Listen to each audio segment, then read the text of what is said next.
Tonight at 11, we are taking another live look in Baltimore, Maryland, where the rescue effort following a bridge collapse has now shifted to recovery.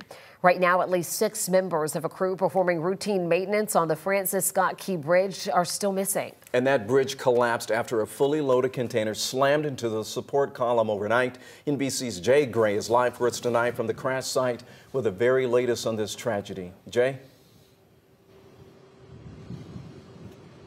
Yeah, and you know, guys, I think the city of Baltimore still in shock for the most part right now after the collapse of that bridge just behind us here, one that thousands traveled across every day. And so many here now, just like investigators, want to know how and why it happened.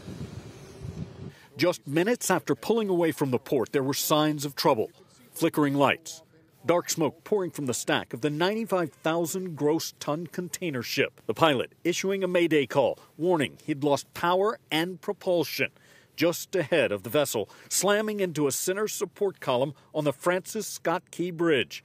The iconic structure crumbling from the force of the impact. Be advised, the entire bridge, the entire Key Bridge is in the harbor. A crew doing routine maintenance, filling potholes, was on the bridge as it collapsed. 2 of the workers quickly pulled to safety. But after a full day of teams on, above, and below the water, frantically working to rescue at least 6 still missing, tonight they acknowledge their mission is shifting to recovery. That at this point, we do not believe that we're going to find any of these individuals still alive.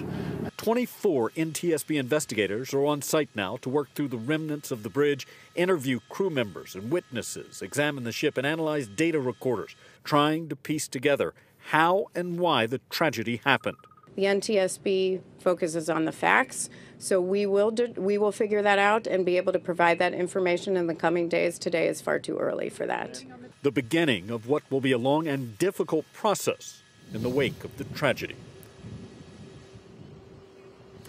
Now, the Port of Baltimore is the 11th busiest in the U.S. #1 when it comes to auto shipping. It's out of service, obviously, and will be for quite some time through an investigation, then a cleanup here. Engineers are saying today that they believe rebuilding the bridge and replacing it will take between 5 and 10 years. So the effects of this are going to linger for quite some time. Absolutely, and also for the families impacted as well. Jay, thank you for the update there from Baltimore.